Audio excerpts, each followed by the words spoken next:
Hello everybody, welcome. I'm No02, and thank you for watching this video. This is an Act 3 solo no hope deck. It's designed to be played with bots and not the players, and we are running some of the new cards from Expansion 2, in particular Out with Bang and Expired T5. So be sure to check the timestamps where I talk about those cards specifically and how they fit oh so nicely into Act 3. But let's start from the top. Hazard Pay. Should pretty much always be running a copper card. I prefer Hazard Pay. Reliable, consistent, right? Share the Wealth does not work properly in offline mode with the bots, so you don't get the 400 copper. You only get 100. Money Grubbers, high risk, high reward. And when it comes to Bounty Hunter, I tend to play faster than 30 mutations end up spawning. Though in Act 5, that might be different, because man, the Shredders spawn so often, it feels like. But I use Hazard Pay. Set it and forget it. You don't have to worry about it. But at the very least, the point is, you should have a copper card. I recommend Hazard Pay. Offensive Scavenger, double grenade pouch, grenade pouch. Nothing in the game is so reliable, so flexible, so consistent as far as allowing you to deal with a whole slew of problems. I prefer grenades. We should probably always be running grenades in this deck, especially at the end when you need to deal with bosses and things like that, like for the body dump. But Offensive Scavenger, super flexible, super reliable. Even if you don't end up getting any extra grenades, though, any grenade you do get is just money. We love it, we love it, we love it. But if you get an extra Molotov, extra this, extra that, you can pick it up, you can throw it at the very least and get extra health out of fire in the hole. Or maybe you come across a flashbang and you go, hey, you know what? I'll keep a mental note of that. Go on in your mission. And then all of a sudden the breaker spawns, you can back up, get that flashbang, set up to prevent the horde event, things like that. In fact, Offensive Scavenger is even stronger versus breakers in particular because of the bait jar, that bile jar, right? If you throw that at the breaker and get the goop on the breaker, right? When the breaker calls in his horde, the horde of zombies will attack the breaker. So it's actually extra DPS versus the breaker, and it's crowd control, and it's permanent. And the breaker walks 30% slower. It's permanent as far as I can tell. Offensive Scavenger just gives us all this flexibility, all of this potential for a variety of situations, or having the tools to deal with a variety of situations, and at the very least, it's just extra health to fuel our fire in the hole. Now, Out with a Bang. What the heck is this doing here? This is a great card to keep your bots alive. Well, the bots that you have left alive. This card keeps your bots alive on T5 for way, way, way longer. It's also great when you're crossing the lake on Cabins by the Lake. It's super, super solid at Garden Party when the bots have a tendency to jump down to their death when you're doing the Greenhouse Hive. There is a spot that you can stand in that keeps the bots from doing that. You can check out the walkthrough for things like that, for that mission in particular. But for the most part, the way that this plays out is the bots, for whatever reason, are being swarmed or are in trouble. Maybe we can't save them. Maybe it's T5, and we need to keep going. We need to keep running. We have to leave them behind. We can't just wait for them all the time. Otherwise, we can't, because we can't sustain forever. Clock is ticking. This is also true for the body dump. So in those scenarios, bots can teleport to you if you get far enough away, but they won't teleport if they're taking damage. What ends up happening with Out with a Bang is that the bots are being swarmed. You've left them behind because you got better things to do. One of those bots goes down, drops the pipe bomb. Those other two bots are free. They become free. The horde of zombies that was swarming them is attracted to the pipe bomb. Those two bots get to run away and live to tell the tale. Well, at least for a little bit longer, maybe. All right, and so essentially what I found is Out with a Bang keeps your bots alive for longer on those missions where you're going from point A to point B under pressure. And so for T5, I never had bots live so freaking long on T5 with Out with a Bang. They lived forever. I got like 5 crates into the truck before my last bot died. And typically they're all dead before I gather all the crates together. Like, so I actually really enjoyed running this card because for the most part, the bots are meat shields, right? They're meat shields. And when they go down, they give you benefits like healing and extra damage and things like that. This just adds to it. Adds to that same effect. When the bot goes down, lots of good things happen. Not only that, there's actually, on those missions like T5, some potential to save the bot. As the bot goes down, the pipe bomb is dropped. You know that that bot is going to have a moment of free space after that. Right after that pipe bomb explodes, you know it's going to be clear for just a little bit around that bot, and so you can actually take advantage of that. Bot went down at the top of the staircase for the basement in T5. I was able to sort of like run around, gather up the crates, and then as I was bringing up my first crate, the pipe bomb exploded, and I picked him up, and we kept going. Actually really quite nice. So this is actually a really solid card for T5 and Body Dump specifically, because it helps your bot stay alive. You actually have the potential here to have a bot still alive when it comes time to grenade dump the ogre at the end of the body dump, and that extra bonus damage is crucial and allowing you to drop that final ogre swiftly. So try it out. Tell me what you think. I think in general, this tends to result in your other two bots living for longer, and your third bot living for longer. However that RNG works out, kind of cool. The extra life is sort of like a cherry on top. First couple of decks here that I've actually released that actually have an extra life for us in no hope mode. And just a mistake. Health is our mistake resource, and so here, if you make the ultimate mistake and go down, you have an opportunity to still be picked back up and potentially go on to clutch the mission. Because typically when you go down, it's either mission over or you have to clutch it with a bot, and that's really, really hard to do, and it depends on how deep you are into the mission or not. So there's still some extra hope here with Out with a Bang, kind of cool. And if you go down, again, your pipe bomb pulls pressure off of the bots. So it's basically increasing their chances of picking you back up in general. Things like that. So it's actually quite nice. Quite nice of a card to have with the bots in general.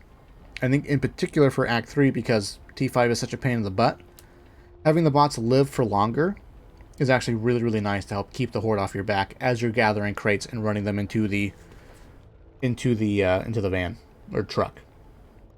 We did sacrifice extra grenade damage here though, so we need to have some amount of extra grenade damage because we need to have something that's being multiplied or like value increasing over time as we're upgrading our grenades. Getting up to purple grenades is one of the most important things to do in a solo no hope run. This extra 75% goes a long way by the time you get to those purple grenades. So we just have sort of the one card, most bang for your buck, extra grenade damage in general, right? 75%. That's what we need. That's what we got. And we have Fire in the Hole. We got 4 grenades minimum, 5 if you're Hoffman, and it's just health, right? 80 points of health is a lot of health. Plus, when it comes to our movement speed, we don't really have enough movement speed to sort of outpace the blitzing zombies. It sort of becomes a problem by the time we get to the body dump. Not a big problem for T5. Fire in the Hole, though, gives us that potential. We basically grenade boost ourselves to get out of danger. If we get trapped, we can throw a grenade at our feet, jump away, things like that. So a lot of versatility as far as how we can maneuver around a map. In particular, those maps where, like T5 and Body Dump, where movement is really important. Fire in the Hole is a really nice part of that, as well as keeping us healthy over the course of those maps. Superior Cardio is one of the best scaling stamina cards, right? We get the flat stamina, we get the flat extra health, which is a nice cherry on top again, right? But sprint efficiency is something that gets better the more stamina you have. Essentially, every bit of stamina that you gain is 20% better than what it says, because the sprint efficiency, that's sort of how it's working, right?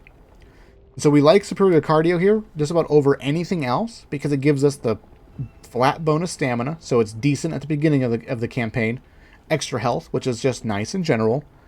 And when it comes to gaining stamina over the course of a campaign, it sort of just happens naturally, because you find basic cards. Maybe you have a bunch of extra copper at some point, and you go, oh, you know what? Body Dump is coming up. Let's buy an extra stamina, team stamina thing or two in preparation for Body Dump. Things like that. So you have options when it comes to finding stamina. Plus, there's a bunch of cards that give stamina in general, so finding a card box that gives stamina is also more likely.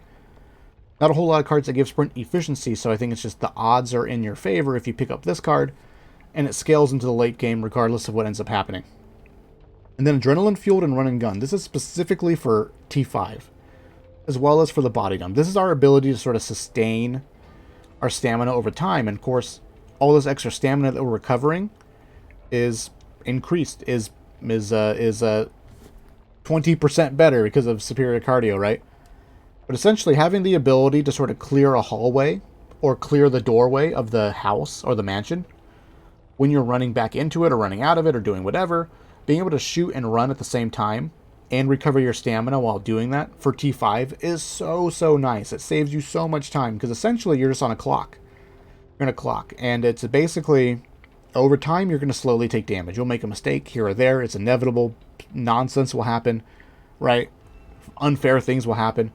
You're basically going to clock. You need to do it before you run out of ammo, before you run out of health, and things like that. And so having the ability to run and shoot and not have to stop and worry about it, or you might get to a point where, oh crap, that it's swarmed, I can't do it, I have to run all the way around the house. Running gun really helps you to do that. But also, in general, we have sort of like a speedrunner's beginner kit here, where you can, on some of these maps, open up the safe room door and actually just go and just sprint. And though we don't have a deck that's entirely designed to do that, you have that option. So when it comes to speed clutching a lot of these missions, you can very much so do that. Very much so possible. You know, grammar. And so that's it. That's specifically for T5 and the body dump, because those are just huge pain in the butt missions. Body dump is a huge map. But with these cards, literally these cards, it's free. And fire in the hole is infinite health on the body dump, because there's so many freaking T5 grenades that you can pick up and throw that it's just infinite health. Fire in the hole is one of the best cards to run for the body dump, or like Barroom Blitz, because they give you extra things to throw for free. Now, Expire T5 and Pyro. This is broken. This is super strong. It's unbelievably strong. The amount of health that we gain from Pyro alone more than compensates for the lack of a support slot. But for T5 and body dump again, right? Those are the two big missions, the two big frustrations, but also the maze and garden party. Those anywhere where you need to sort of like in a tight confined space, push your way forward while under pressure. You push T5 and it's just, you can do so freely. It makes a lot of those instances really easy, really like not a problem to deal with. I don't know. I'm trying to look for synonyms for easy, right? But it's a ton of health. And for T5, it allows you to clear hallways, push your way back into the health. So it synergizes or does the same thing as running gun and adrenaline fueled does. Not only that, Expired T5 also triggers adrenaline fueled. It's quite strong. It's actually quite strong, quite nice. And it makes T5 way easier. And when it comes to having enough health over the course of the mission, so long as you have AR ammo, you have infinite health. And thus, having the bots live for longer on T5 actually ends up becoming way more valuable, because they end up dropping us more ammo over the course of the run. So at the start of T5, when you have the bots, I pop T5 all the time. Pop it. Pop it. Keep the bots as healthy as possible. Keep them as healthy as possible. And they'll give you more ammo in the long run. It's really nice. One important thing to mention about T5, though, is if you don't have a weapon that is running AR ammo, the bots will not drop ammo for you. The bots only drop ammo for the weapons that you are carrying. Thus, you either need to have a primary or a secondary that is using AR ammo, otherwise you will eventually run out of ammo with Expire T5, and you actually have to purchase more at the beginning of the next mission. So my preferences, my recommendation, is to actually run the Magnum in your secondary. I find that if you are running an AR in your primary, you still end up having ammo issues, even if the bots are still alive. Also, too, shotguns work significantly better or best with run and gun. Like, using any of the other weapons with run and gun is kind of painful. So we're sort of locked into using a shotgun in general. So we're sort of forced into having a Magnum for our secondary. Not ideal. Otherwise, you'll just have to manage your ammo very specifically over the course of every mission, because the bots will not drop you ammo unless you have a weapon with AR ammo in use. So I recommend the Magnum. That can also be a big problem for the T5 mission in general, but you guys will figure it out. It's still a huge benefit. It saves us so much time, just in general, being able to force our way around that mansion more easily. And so your demand on ammo and resources is overall lessened because you have the Expired T5, which is saving you time. And then Fresh Bandage. Making any little mistakes here or there, big mistakes, getting downed, getting picked back up, more trauma.